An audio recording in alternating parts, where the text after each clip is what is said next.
உடற்பருமனை குறைக்க, தோல் பிரச்சனைகள், போதைப் பொருள் பழக்கத்தை அகற்ற Sanjeevani herbal. No side effects, 100% natural. Iran மற்றும் அமெரிக்கா இடையிலான மோதல், அமெரிக்க ராணுவ தளங்கள் மீதான ஈரானின் தாக்குதல்கள் மற்றும் தற்போதைய ராஜதந்திர நகர்வுகள் குறித்து பல்வேறு கட்ட பேச்சுவார்த்தைகளும் பல்வேறு விதமான தகவல்களும் வெளியாகி வருகிறது. மேற்கு ஆசியாவில் உள்ள அமெரிக்க ராணுவ தளங்கள் மீது ஈரான் நடத்திய தாக்குதல்கள் அமெரிக்கா ஒப்புக்கொண்டதை விட மிக கடுமையான சேதத்தை ஏற்படுத்தியதாக NBC செய்தி அறிக்கை தெரிவித்திருக்கிறது. ஏவுகணைகள் மற்றும் ட்ரோன்களுடன் சேர்ந்து ஈரான் தனது F-5 போர் விமானங்களையும் பயன்படுத்தி இந்த தாக்குதலை நடத்தியுள்ளது. முன்னதாக ஈரான் விமானப்படை இதில் பங்கேற்கவில்லை என்று அமெரிக்கா கூறியிருந்தது. இந்த தாக்குதல்கள் காரணமாக பில்லியன் கணக்கான டாலர்கள் மதிப்புள்ள சொத்துக்கள் சேதமடைந்துள்ளன. குறிப்பாக அதிநவீன ரேடார் அமைப்புகளையும் விமானங்கள் மற்றும் உட்கட்டமைப்புகள் பாதிக்கப்பட்டுள்ளது. கத்தாரில் உள்ள அமெரிக்காவின் மிக முக்கியமான அல் உதித் விமான தளத்தின் மீது நேரடி தாக்குதல் நடத்தப்பட்டது மிக முக்கியமான ஒன்றாக கருதப்படுகிறது. அதிகாரப்பூர்வமாக ஒரு டஜன் வீரர்கள் கொல்லப்பட்டதாக கூறப்பட்டாலும் உண்மையான எண்ணிக்கை இதைவிட அதிகமாக இருக்கலாம் என்று கருதப்படுகிறது.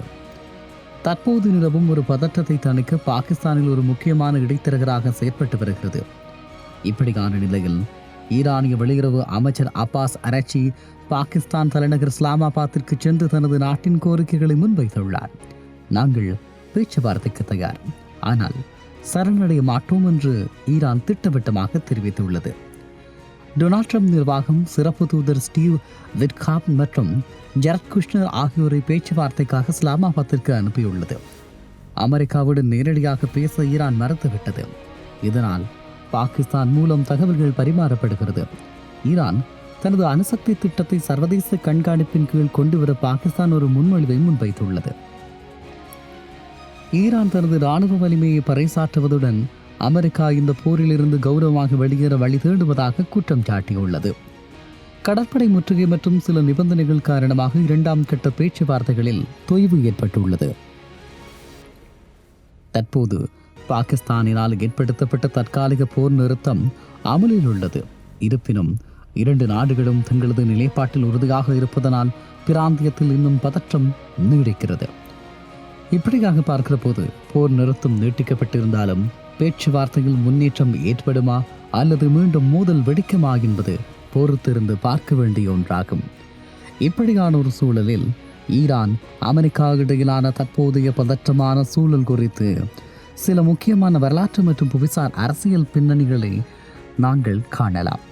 ஒன்று, ஈரான் தனது நாட்டின் மீதான நேரடி தாக்குதல்களை தவிர்க்க மூலோபாய ஆழம் என்கின்ற கொள்கையை பின்பற்றுகிறது. இதன்படி லெபனானின் ஹிஸ்புல்லா, ஏமனின் ஹூதிகள் மற்றும் ஈராக்கில் உள்ள பல்வேறு ஆயுதமேந்திய குழுக்கள் மூலமாக அமெரிக்க மற்றும் அதன் நட்பு நாடுகளுக்கு அழுத்தம் கொடுத்து வருகிறது.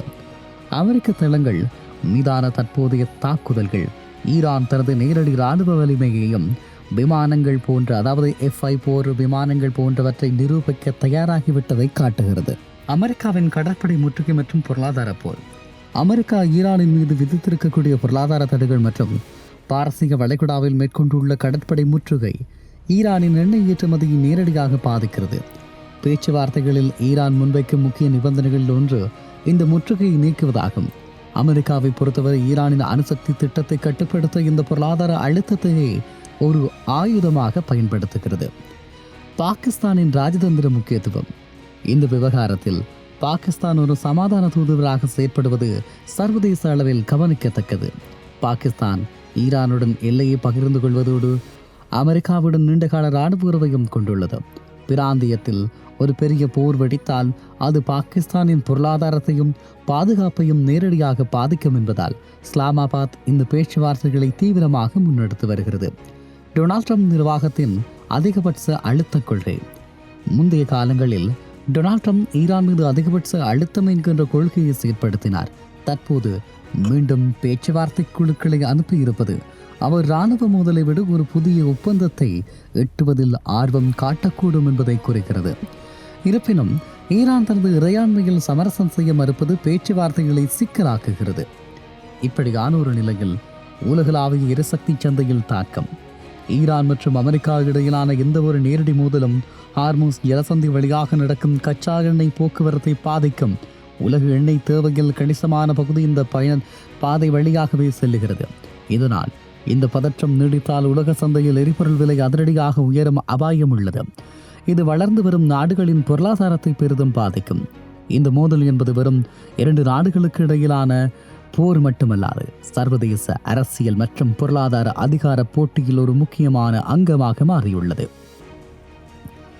குறிப்பாக ஈரான் அமெரிக்கா இடையிலான தற்போதைய மோதல் போக்கு மற்றும் பாகிஸ்தானில் நடைபெற்று வரும் ராஜதந்திர நகர்வுகளின் பின்னணியில் இந்த விவகாரம் எதிர்காலத்தை நோக்கி ஒரு மிக முக்கியமான விடயமாக பார்க்கப்படுகிறது. அதிகார போட்டியும் அமைதிக்கான தேடலும். ஈரான் மற்றும் அமெரிக்கா ஆகிய 2 நாடுகளும் தற்போது ஒரு ராஜதந்திர சதுரங்க ஆட்டத்தில் ஈடுபட்டுள்ளன. ஒருபுறம் இராணுவ வலிமை நிரூபிப்பதன் மூலமாக தனது பாதுகாப்பை உறுதிப்படுத்த ஈரான் முயலுகிறது. மறுபுறம் பொருளாதார தடைகள் மற்றும் சர்வதேச அழுத்தங்கள் மூலம் ஈரானை கட்டுக்குள் கொண்டு வர அமெரிக்கா முயற்சிக்கிறது. இந்த மோதலின் தற்போதைய நிலையை பின்வரும் 3 கோணங்களில் நாங்கள் அணுகலாம். போர் நிறுத்தத்தின் பலவீனம். தற்போது பாகிஸ்தானின் முயற்சியால் எட்டப்பட்டுள்ள போர் நிறுத்தம் என்பது மிகவும் பலவீனமான ஒன்றாகும். 2 நாடுகளும் தங்களது அடிப்படை நிலைப்பாடுகளில் இருந்து, அதாவது அமெரிக்காவின் கடற்படை முற்றுகை மற்றும் ஈரானின் அணுசக்தி திட்டம் பின்வாங்காதவரை இந்த அமைதி தற்காலிகமானதாகவே இருக்கும். எந்த நேரத்திலும் ஒரு சிறு தவறு அல்லது நேரடி தாக்குதல் இந்த பகுதியை மீண்டும் போர்க்களமாக மாற்றக்கூடும். 2வது, பிராந்திய அதிகார மையங்களின் பங்கு. பாகிஸ்தான் போன்ற நாடுகள் ஒரு மத்தியஸ்தராக செயற்படுவது ஆசிய பிராந்தியத்தில் ஏற்பட்டு வரும் அதிகார மாற்றத்தை காட்டுகிறது. அமெரிக்கா போன்ற வளர்ந்த நாடுகள் மற்றும் ஈரான் போன்ற பிராந்திய சக்திகளுக்கு இடையிலான பிணக்குகளை தீர்க்க அண்டை நாடுகளின் பங்களிப்பு இன்று தவிர்க்க முடியாதது ஆகிவிட்டது. இது எதிர்காலத்தில் மேற்கத்திய நாடுகளின் நேரடி தலையீட்டை குறைக்கும் ஒரு போக்காகவும் அமையலாம். இந்த மோதல் நீடிப்பது வெறும் இராணுவ ரீதியிலான பிரச்சினை மட்டுமல்ல, இது உலகளாவிய எரிசக்தி பாதுகாப்பு மற்றும் பொருளாதார நிலைத்தன்மையுடன் நேரடியாக தொடர்புடையது. பாரசீக வளைகுடா பகுதியில் ஏற்படும் சிறு சலனமும் சர்வதேச சந்தையில் கச்சா எண்ணெய் விலையை பாதிக்கும் என்பதால் உலக நாடுகள் அனைத்தும் ஒரு சுமூகமான உடன்படிக்கையை எதிர்பார்க்கிறது. சுருக்கமாக குறிப்பிட்டால், ஈரான் சரணடைய மாட்டோம் என்ற உறுதியும் அமெரிக்காவின் பேச்சுவார்த்தை மற்றும் அழுத்தம் என்ற தந்திரமும் ஒரு புள்ளியில் இடைய வேண்டியது அவசியம். 2 நாடுகளும் தங்களது பிடிவாதங்களை விடுத்து பிராந்திய மக்களின் அமைதி மற்றும் பொருளாதார நலனை கருத்தில் கொண்டு செயற்படுவதே நிரந்தர தீர்வுக்கு வழிவகுக்கும். வரும் நாட்களில் இஸ்லாமாபாத்தில் நடைபெறும் நிகழ்வுகள் மத்திய கிழக்கின் அடுத்த 10 ஆண்டு கால அரசியலை தீர்மானிக்கும் மிக முக்கியமான காரணி என்றும் குறிப்பிடலாம். இதனை எப்படி வருகின்ற நாட்களில் நாங்கள் காணப்போகிறோம், எப்படி இந்த உலகம் சந்திக்கப் போகிறது என்பதுதான் இப்போது இருக்கக்கூடிய மிகப்பெரிய கேள்வியாகும். இந்த கேள்விக்கான பதிலை தேடி உலகம் ஓடிக்கொண்டிருக்கிறது. உலக நாடுகள் விடாப்பிடியாக விடாக்கண்டனம் குடாக்கண்டனமாக ஈரானும் அமெரிக்காவும் இருக்கும் வரை இது சாத்தியமா, இது எப்படி சாத்தியப்படுத்தப்படும், இவை தொடர்பான கேள்விகளை இப்போது வரை எழுந்து நிற்கிறது என்றும் சொல்லலாம். உடற்பருமனை குறைக்க, தோல் பிரச்சனைகள், போதைப் பொருள் பழக்கத்தை அகற்ற Sanjeevani herbal. No side effects, 100% natural.